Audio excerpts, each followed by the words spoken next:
Like, I don't got time to talk to you. I'm speeding off on him. Like, skirt, you know what I'm saying? I realize he chasing me, so we blowing through red lights, we blowing through stop signs. We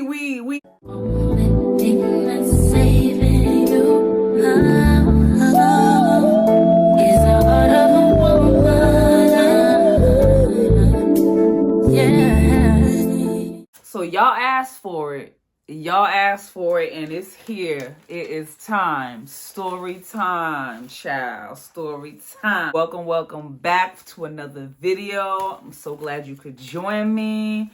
And I hope that you're ready for this story time, because this is going to be my second story time. I enjoy doing these, definitely being able to give an account, on past experiences in my life. So this is gonna be a story, child, about my toxic ex-boyfriend. And trust me, I don't even want to speak on him really, because oh my God, it's been so long. But this is a story that I will just never forget. And it always still cracks me up to this day. I'm not even gonna lie. Let's get into some things, okay? We all have had, possibly, we've all had that one relationship that was just toxic, out of control. And mind you, I'm a young whippersnapper at this time. I'm 20 years old, I believe. And I'm in just this toxic relationship. Let's get into this. So picture it. Circa 2005, okay?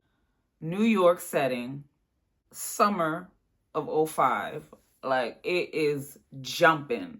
This is a time where there's absolutely no social media. We don't know what social media is, baby. We have beepers and pagers and two ways, and that's what we was doing, okay? We wasn't thinking about no Facebook, no MySpace, no none of that. 2005, we was living our best life outside, on the block, popping 10. Hitting the pavement, turning corners, spinning corners. I got the nerve, me and my boyfriend got the nerve to be drug dealers. Like, don't judge me. Do not judge me, okay? I had a time. We all have a past. And I had a time, baby, in my day, okay? So we gonna go a little trip down memory lane to the time that I dragged my ex-boyfriend, and I mean literally, high-speed chase with my toxic ex. Child, like I said, it's 2005. We is living our best life. We outside, we getting money. Everybody is out on the block. I think that the music, the theme, summer song that year was Bow Wow and Sierra. That song was hitting, you know the one. I ain't never had nobody show me all the things that you done show me in the special way that feels when we're together. You'll always hold me down because of that, baby. And I believe it because I ain't never had nobody do me like you. Yo, Bow Wow, don't sleep. Bow Wow was that dude at one point. And Sierra was just coming in the game. And that song had the streets on lock. Like, we was outside. Like, oh my God, a time was had. I think also G Unit was popping back then. 50 Cent had just kind of, solidified G Unit, the game. So that was like really pumping heavy in the streets. I can remember like all of those good songs. We had Sierra with Goodies, My Goodies, Not My Goodies. What else was going on 2005? Oh my God, like so many good songs, like when I think of it. But it was a time to be alive. Right before social media, it was a great time to be alive. Like we was living our best lives, just outside, catch us on the block. The block is hot. The block is hot, literally. And the things that we was doing, selling drugs and all that other stuff. But yeah, so me and this toxic ex, this was my first serious relationship. I was to think now, like, what the hell was I thinking dating this dude? Because like, he would be the furthest thing from my type today. Like, I'm telling you, the furthest thing from my type. Real quick, I don't know why I just thought about my earrings, but I hope y'all can see my earrings. These are super fly. Go my little purple, you know what I'm saying? My little shimmy one. But anyway, okay, back to the story. Yeah, so I'm with this dude. I guess I was in love with him, you know what I mean? Young love, puppy love. You really don't be knowing what you be doing. Thank God I didn't get pregnant by this dude, because I couldn't imagine, being in his life today. Like, ugh.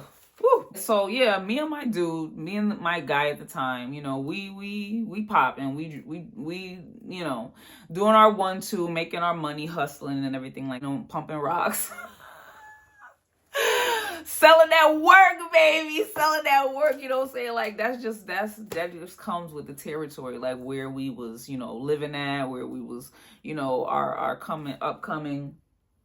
And that was just a brief stint in my life, like, where I just was young, wild, carefree, didn't want to work a job, didn't feel like I needed to work a job because, this was a way of life at the time. But, I turned that around. So we'll talk about that in another story. I remember that at this time, me and my dude was not speaking, what was new. We was always fighting, always beefing. Like, this guy, like, we would literally get into physical fights. People knew us on the block as the fighting couple. Like, we'll be good one minute, and the next thing you know, we full blown having an altercation on the block, and everybody got their popcorn. Oh my God, what's going on? Like, these two is always out of control. But then the very next second, we'll be back good, loved up, and thick as thieves. Like, when I tell you that at that time, we did have a relationship where we were really tight. But then, like I said, things would go left. So it was just like, you never really knew, like, how long we were going to be good for. We was together every day, all day, for the most part, when we weren't fighting. I just think that I had picked the wrong guy at that time. I wasn't really aware of myself. I wasn't really,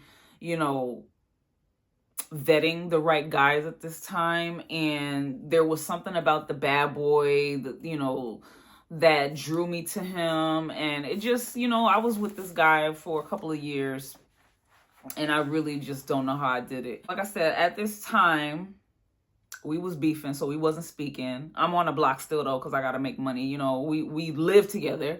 I don't know where he was at. I really couldn't tell you where he was at that day. Now, mind you, I had a vehicle, but I don't know where my vehicle was at this day, because I'm thinking about it like, what we do, we would rent out what they would call like a fiend whip or a G-ride. And we would, like, some of our customers were really prominent people. Like, don't get it twisted. Like, some crackheads were not just average crackheads. These were like people that were, in professional roles. You would never think that they smoke in that pipe.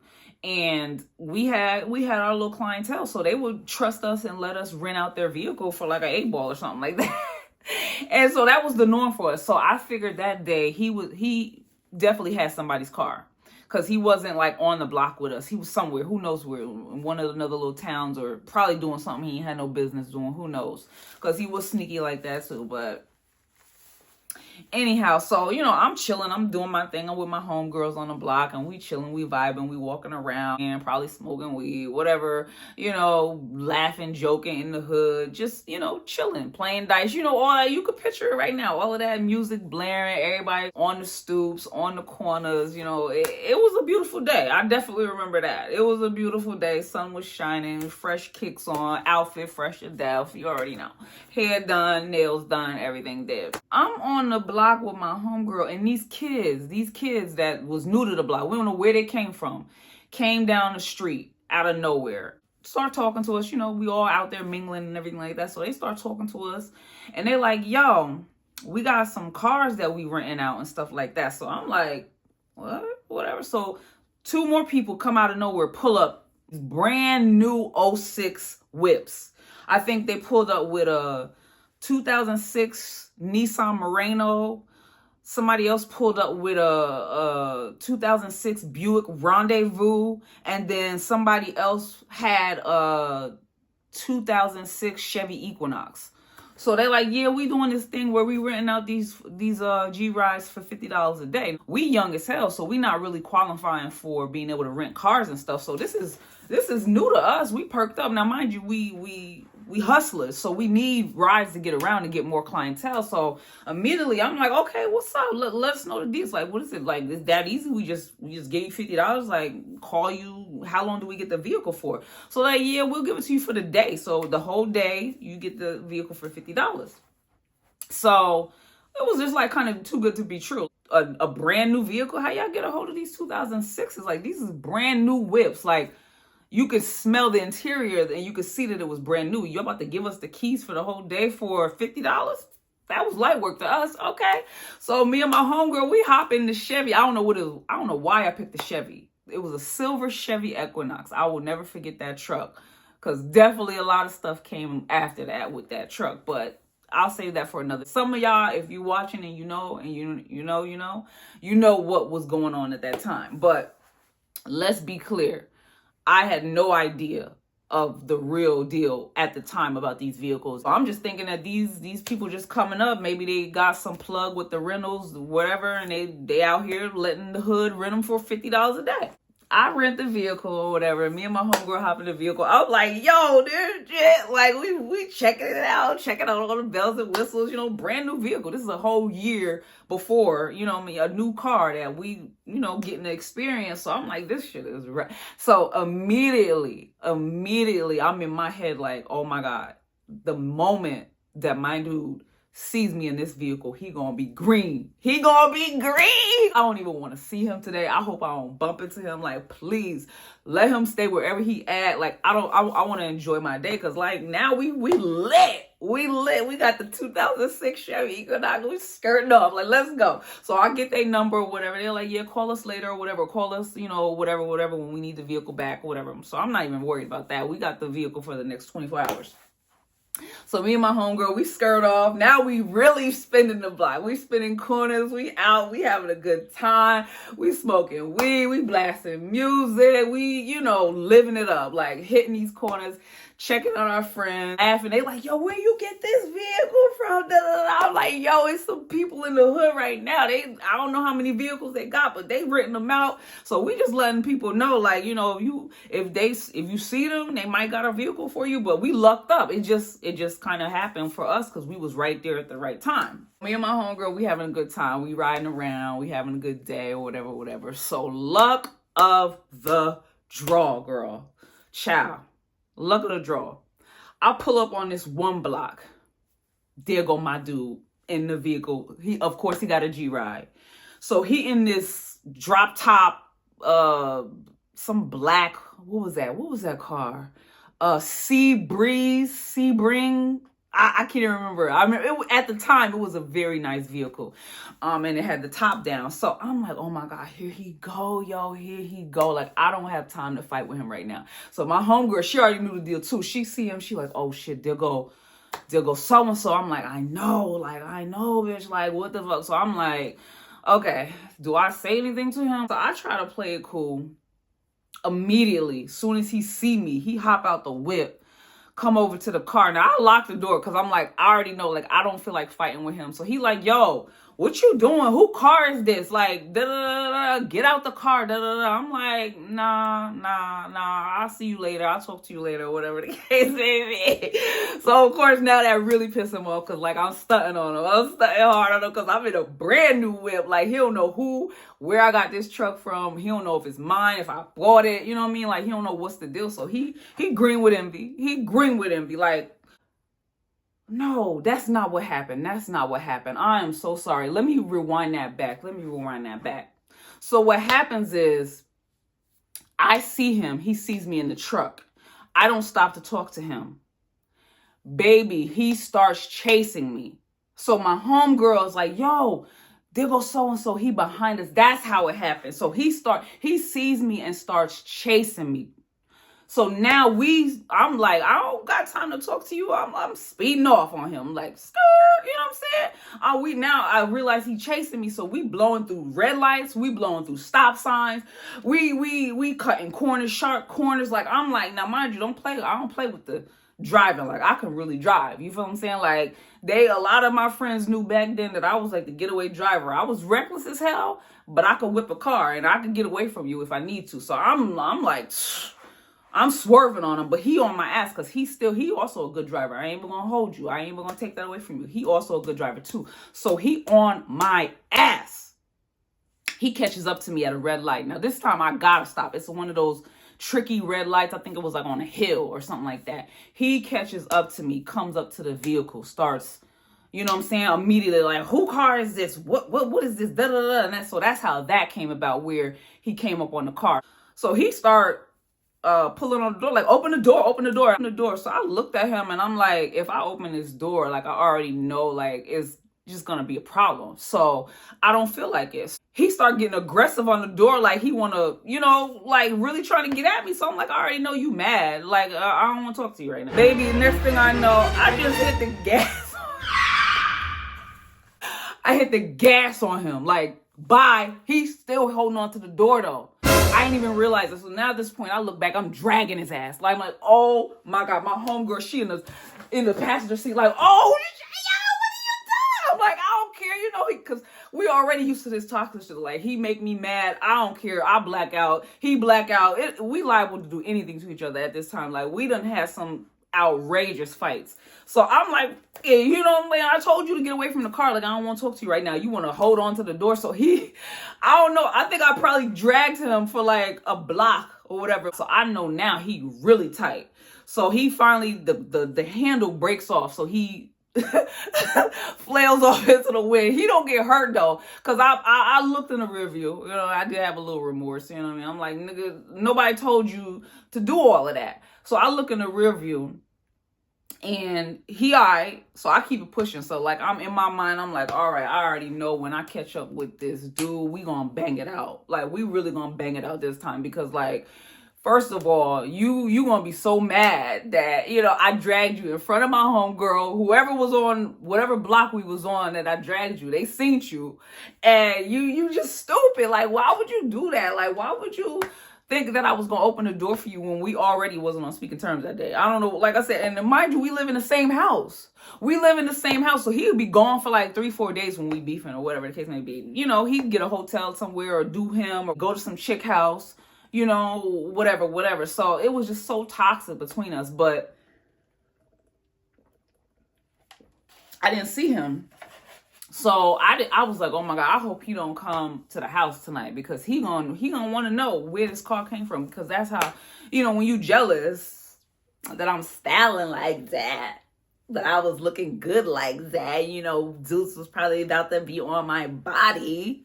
I don't remember what we did that night. I definitely know I stayed out. Like, we probably went to the club. We was in the clubs. We was in different bars. We was, all the way in different parts of the town. Like, we ventured out. We done went 15 minutes away, 30 minutes away. Like, we was just enjoying ourselves. Then I think I took my homegirl to her people's house. So we over there. So I was like, I'm not going back to the house to deal with him.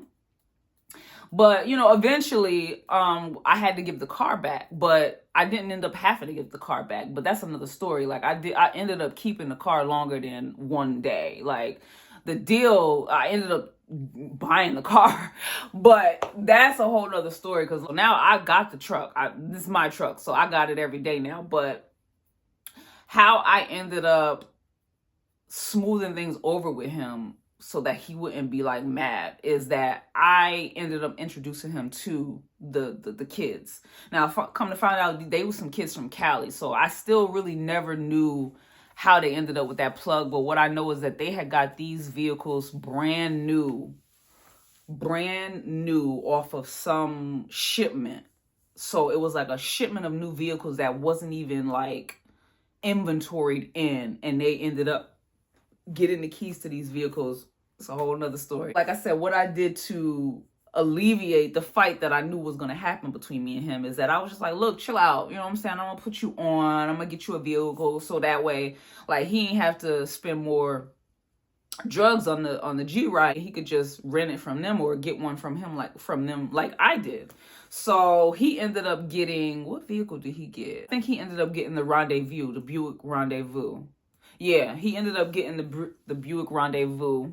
So then, at that point, for a good little while, we was good. We ended up being good. We still teamed up. We getting money. So now we got 2 whips. We going Brooklyn, Bronx. We down there getting work. We doing this. We doing that. It was just a crazy time. It was just a crazy time in my life. Like, I can't even believe, like, everything that I went through in that relationship was just wild. Like, I probably got more stories for y'all if y'all want to hear it. I look back and I'm like, these experiences definitely shaped me, because today I would never deal with somebody like that. Like I wouldn't even think twice to deal with somebody that would be even aggressive to me in the least bit, let alone having to fight you, bang it out with you. Like, you know, it made me rough then, but now it's like I'm able to be a lot more reserved. I'm able to, you know, wanting to be more of a soft girl, you know, wanting to be someone who's resting in my feminine. I don't want to be doing all that, you know what I mean? But, you know, if it comes to it as far as like with somebody else, like having to turn up on you, like I definitely turn up on you. Cause like, look, like I used to fight my dude. So I'm not about to play with you. You know what I'm saying? You, no chick, your sister, your mother, like I'm not about to play with you. But I have definitely calmed down a lot. I'm more, you know, wanting peace. I want to, you know, be with somebody that wants to grow. I'm a grown adult now. You know, these are the things that happens when we're young adults and we are learning and we're experiencing life. My mom was just not a fan of that relationship. She didn't know though that there was a lot of abuse going on in that relationship. Like, just so much was going on, and I never told her. You know, I definitely kept a lot of stuff to myself. I'm surprised that she didn't hear a lot of the stories that was going on, because like I said, people knew us for fighting in the streets. Like they'd be like, ain't you that girl that be fighting? And I'm just like, yeah, I'm her. You know what I mean? But it's really sad to look back on, you know, to know that that's what I was going through. My prime. This is what I was going through in a toxic relationship. And I encourage anybody out there right now that, you know, any signs of abuse, any type of aggression, any type of anything that you might be experiencing, especially if you're a young lady, do not tolerate that. Do not stand for that. Do not allow it to go on, because it will turn into a vicious cycle if you don't nip it in the bud. And just know that you are worth more than that, and that you don't deserve it at all, and that you are capable of getting away. You are capable of getting out. Like, I wouldn't say that I was somebody who feared him or feared for my life with him, because like I said, I was willing to fight him. It was just the mindset at the time where I really thought that this was love, or I thought that this person loved me back, but we were just bumping heads a lot. I really thought that that was love at the time, and it wasn't, you know. And I'm someone, yes, who did not have my father in my life. So that plays a part in, you know, me seeking validation from men. And I had to learn what real love and real care and just what it really means to have a partner, have a relationship. And, you know, I had to learn that as a young woman. And that was a very pivotal time in my life. I think that it was necessary for my journey to grow into the person that I am today. And so now I'm able to give you that insight, especially if you're a young girl, to, you know, just always level up. Always don't let no man compete with you. Don't let no man abuse you. Don't let no man belittle you. Don't let no man, you know, dictate, you know, every little thing in your life. You know, you guys are supposed to be a partnership. You guys are supposed to be building and working together and having an understanding and being able to communicate. So, you know, toxic stuff today leads to very dangerous scenarios. And me and him, we probably really could have hurt each other back then, you know. There's no telling what limits we probably would have gone to if we would have really been on that type of time. But luckily it didn't really get too out of control outside of us just really getting into physical fights. Just a cautionary tale for y'all out there. Don't be out here dragging your ex-boyfriends by car handles up the block, you know what I'm saying? Because that was a sight to see. That was definitely a sight to see. So I hope y'all enjoyed this video. Definitely stay tuned. I'm gonna probably come back with some more story times, decide what I want to tell y'all, and maybe I'll do a follow-up video, you know, about what actually happened with those vehicles. Because just giving you a little sneak peek, I went to jail behind those vehicles. So yeah, I went to jail behind those vehicles, but yeah, we'll save that for another story. So I will catch y'all in my next video. Make sure you like, comment, and subscribe. Let me know what you thought. If you've been in a toxic relationship before, give me a little insight of what happened in that relationship. Did you get away? And what did you learn from that experience? And yeah, definitely y'all stay tuned for the next video.